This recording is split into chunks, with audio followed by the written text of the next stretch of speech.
Saling balas antara Iran dengan Israel akhirnya pun terjadi. Setelah selama ini Iran diketahui hanya melalui proksinya di Timur Tengah seperti Hamas dan Hizbullah menyerang Israel secara langsung. Iran baru-baru ini menghujani Israel dengan ratusan roket yang menyisakan kerugian ekonomi hingga kerusakan infrastruktur. Serangan ini menjadi yang kedua kalinya setelah Iran melancarkan serangan balasan dengan lebih dari 300 drone dan rudal ke wilayah pendudukan Israel pada April yang lalu. Ini merupakan serangan langsung Iran setelah kedua negara terlibat ketegangan selama puluhan tahun. Israel pastinya tidak akan diam dan akan membalas tindakan Iran tersebut. Namun Iran dikabarkan juga sudah menyiapkan 10 skenario serangan balasan Israel tersebut. Tindakan saling balas ini hanya akan berpotensi mengarah pada eskalasi konflik yang lebih besar jika ini tidak segera diselesaikan. Nah, siapakah yang paling potensial dalam menyelesaikan konflik ini? Apakah Amerika Serikat ataukah mungkin Tiongkok? Dan kira-kira pendekatan serta strategi apa yang paling memungkinkan untuk mencapai perdamaian antara Iran dengan Israel? Mari kita coba ulas bersama.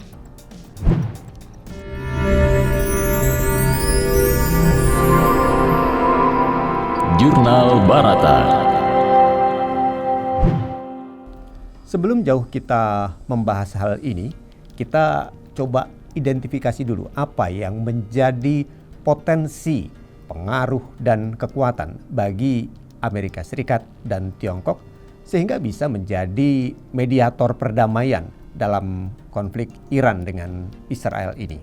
Pengaruh dan kekuatan itu bisa kita lihat dari sejauh mana hubungan antara Amerika Serikat dan Tiongkok dengan Iran dan Israel, sehingga di sini kita bisa membaca apa yang seharusnya dipenuhi ketika hendak menjadi mediator perdamaian bagi negara-negara yang berkonflik. Dalam hal ini tentunya Iran dengan Israel. Nah, kita bisa lihat hal ini dari hubungan diplomatik yang menjadi dasar negara-negara menjalin kerjasama untuk memenuhi kebutuhan mereka. Amerika Serikat dengan Israel misalnya diketahui memiliki hubungan diplomatik yang sangat kuat dan telah terjalin selama beberapa dekade sejak berdirinya negara tersebut tahun 1948. Selama menjalin hubungan dengan Israel, kita tahu Amerika Serikat memberikan dukungan militer yang cukup signifikan kepada Israel. Makanya wajar jika Israel merupakan penerima bantuan luar negeri terbesar dari Amerika Serikat. Kedua negara juga memiliki kerjasama yang kuat dalam bidang intelijen dan keamanan. Ini tentu mencakup pertukaran informasi dan kolaborasi dalam menghadapi ancaman teroris. Amerika Serikat juga seringkali memberikan dukungan politik kepada Israel di berbagai forum internasional, termasuk di Dewan Keamanan Perserikatan Bangsa-Bangsa. Selain dukungan militer, Amerika Serikat dan Israel juga memiliki hubungan ekonomi yang cukup kuat, termasuk perdagangan dan investasi di berbagai sektor, seperti misalnya teknologi, pertanian, dan energi. Amerika Serikat juga melihat Israel sebagai sekutu strategis di Timur Tengah, dan tentu hubungan ini dipengaruhi oleh dinamika regional termasuk tantangan dari Iran. Hubungan antara Amerika Serikat dengan Israel juga dipengaruhi oleh faktor politik domestik di kedua negara. Dukungan yang kuat terhadap Israel datang dari berbagai kelompok di Amerika Serikat, termasuk komunitas Yahudi dan kelompok pro-Israel. Karena itu, secara keseluruhan, hubungan diplomatik antara Amerika Serikat dengan Israel yang erat di bidang militer, keamanan, ekonomi, dan politik telah menjadikan Israel sebagai salah satu aliansi terkuat di dunia. Tentunya hal ini berbeda dengan Iran, di mana diketahui hubungan diplomatiknya dengan Amerika Serikat telah terputus sejak revolusi Iran tahun 1979. Sejak itulah Amerika Serikat menerapkan serangkaian sanksi ekonomi terhadap Iran yang semakin diperketat terkait dengan program nuklir Iran. Meski demikian, ada salah satu momen penting dalam hubungan antara Amerika Serikat dengan Iran, yaitu perundingan yang menghasilkan Joint Comprehensive Plan of Action pada tahun 2015. Di bawah kesepakatan ini, Iran setuju untuk membatasi program nuklirnya, dan Amerika Serikat serta negara-negara lainnya akhirnya juga setuju untuk mencabut beberapa sanksi. Namun di sini Amerika Serikat justru berkhianat dengan menarik diri dari kesepakatan ini pada tahun 2018 yang pada akhirnya kembali menyebabkan ketegangan baru. Inilah yang membuat Amerika Serikat dan Iran seringkali berada di sisi yang berlawanan dalam konflik-konflik regional seperti di Suriah, Yaman, dan Irak. Hal ini pula lah yang sudah memperburuk ketegangan dan konflik di kawasan. Karena itu, secara keseluruhan hubungan diplomatik antara Amerika Serikat dengan Iran sangat rumit dan dipenuhi dengan konflik serta ketidakpercayaan, sehingga hal ini menjadikannya salah satu hubungan internasional yang paling tegang di dunia saat ini. Dan sebaliknya, hubungan diplomatik antara Iran dengan Tiongkok yang sudah terjalin dalam beberapa dekade justru semakin menguat dalam beberapa tahun terakhir, di mana Tiongkok yang merupakan salah satu mitra dagang terbesar Iran, kita tahu sudah menandatangani berbagai perjanjian kerjasama di bidang energi, perdagangan, dan infrastruktur. Tiongkok juga merupakan konsumen utama minyak Iran, terutama setelah sanksi yang diterapkan oleh negara-negara barat.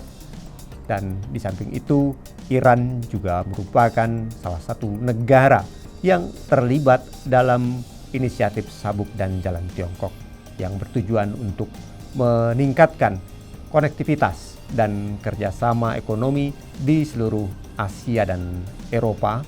Dan Tiongkok juga terlibat dalam perundingan terkait dengan program nuklir Iran yang termasuk sebagai salah satu dari 5 anggota tetap Dewan Keamanan PBB ditambah Jerman yang bernegosiasi dengan Iran.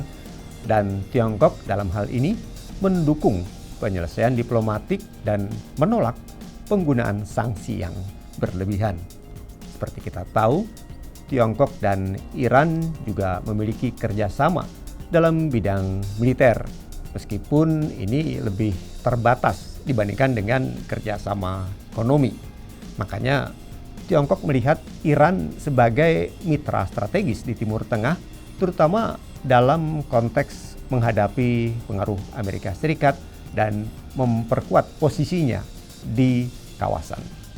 Dan secara keseluruhan, hubungan antara Tiongkok dengan Iran yang ditandai dengan kerjasama yang semakin erat dalam bidang ekonomi, energi, dan politik.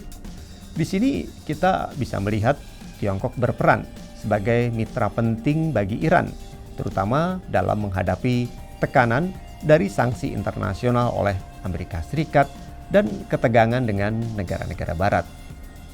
Tapi yang juga menarik adalah hubungan diplomatik antara Tiongkok dan Israel juga sudah berkembang secara positif.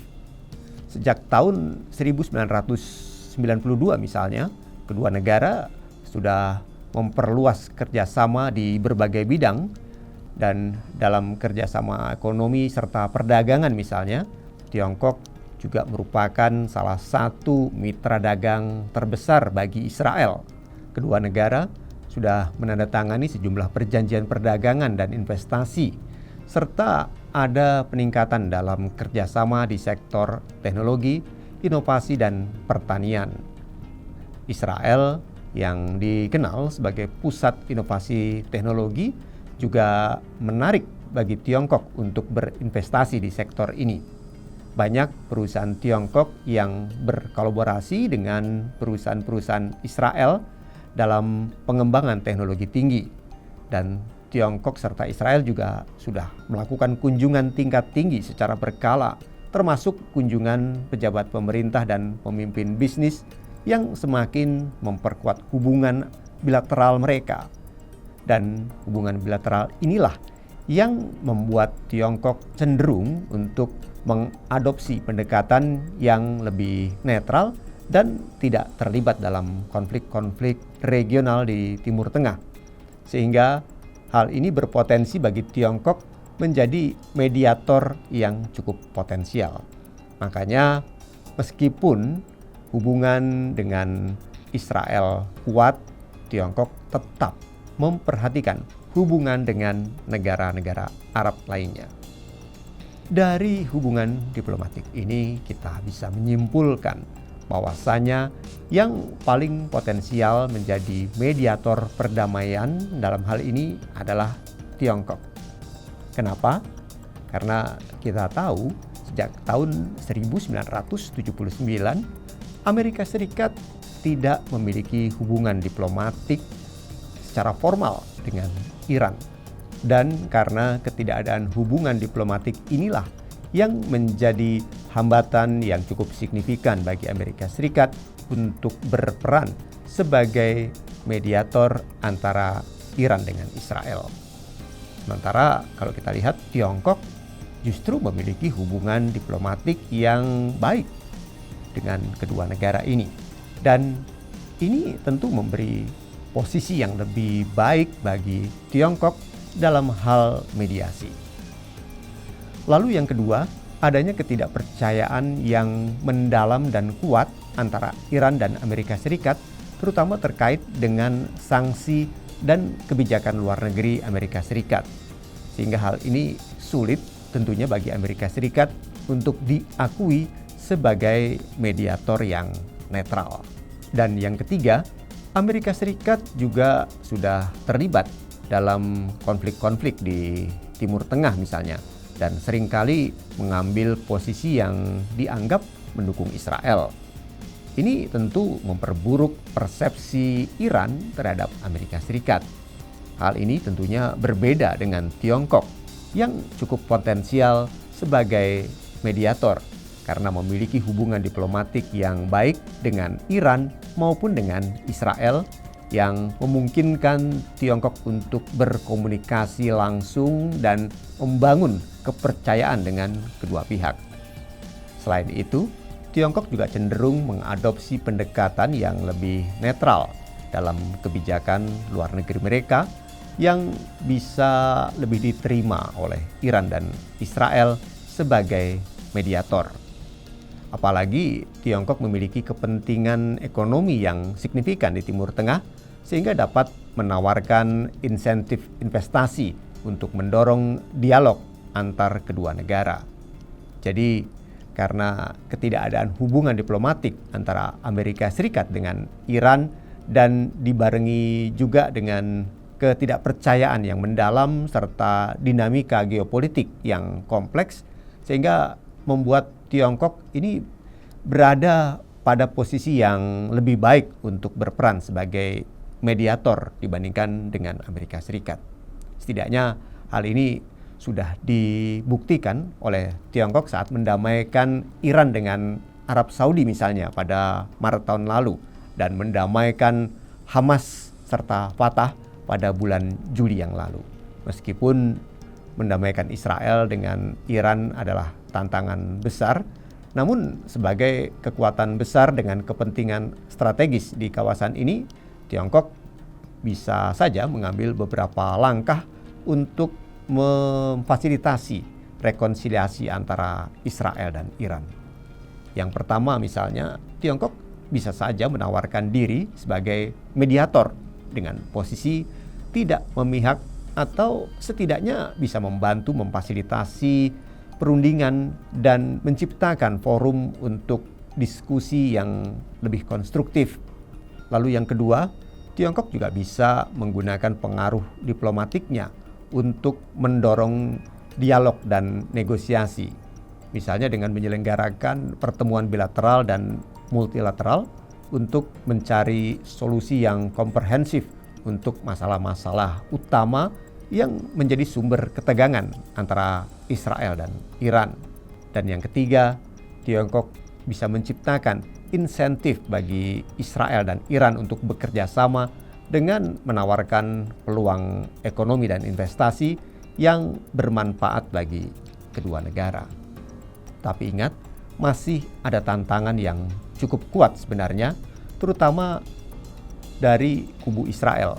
Karena selama rezim yang berkuasa di Israel masih rezim Netanyahu, sepertinya akan sulit untuk menemukan jalan damai bagi kedua pihak. Oleh karena itu, pendekatan Tiongkok ini harus dilakukan dengan hati-hati dan harus sensitif terhadap dinamika geopolitik yang kompleks di Timur Tengah. Namun dengan pengaruh ekonominya dan posisi diplomatiknya, Tiongkok mungkin bisa memainkan peran penting dalam mendorong proses perdamaian yang konstruktif antara Israel dan Iran.